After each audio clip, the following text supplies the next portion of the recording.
Hey, good morning, everybody. Pastor Zach here. Thanks so much for spending some time with me today as we gather together, as we continue to build community, to find ways to interact, and to live into who we are.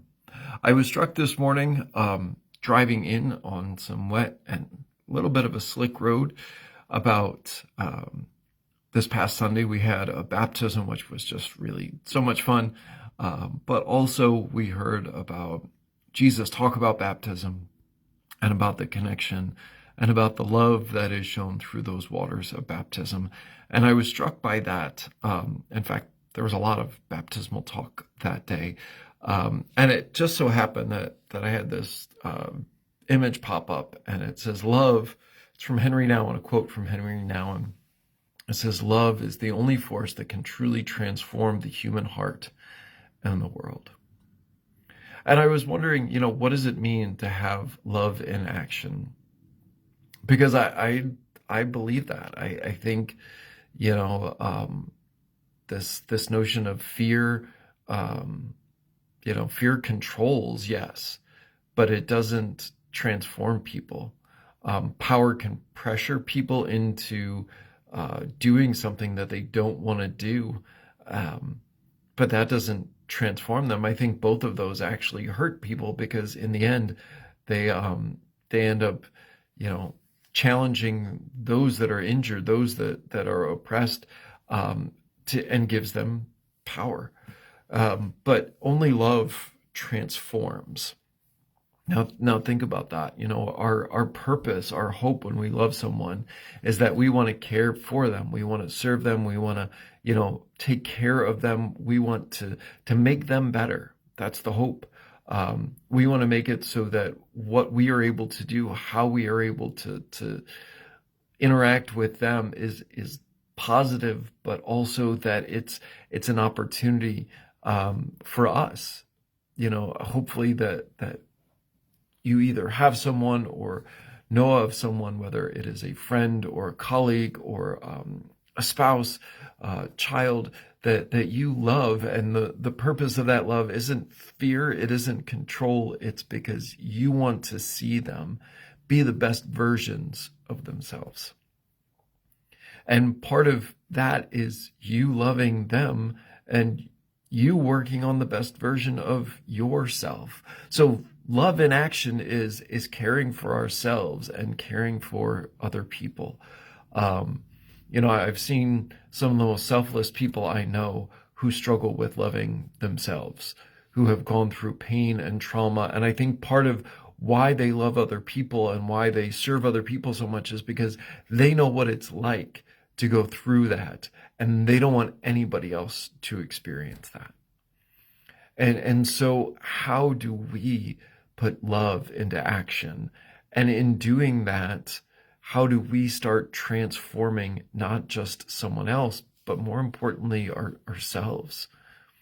We see a lot in the news. We see a lot of people trying to, point it to fear on both sides, on, what power can do. Yeah, that can work for a while. But what love can do, love can impact the world so deeply that it takes a whole long time for it to unravel, and a whole lot of effort. And imagine what can happen if we are able to see one another, if we are able to be and interact with one another, to see what they are going through, to ask what they are going through, and to find an opportunity to connect, to listen, to be open to what is going on in the world, and to find this opportunity. And one of my joys and one of my struggles is what I am called to do is I get to proclaim a love that is transformational. I get to proclaim a love of God that doesn't end, that isn't transactional, that isn't conditional. And that's really hard for all of us to get our heads around, because we have been conditioned to believe that love is conditional, that love is transactional. And we have a God And we just did it this past Sunday.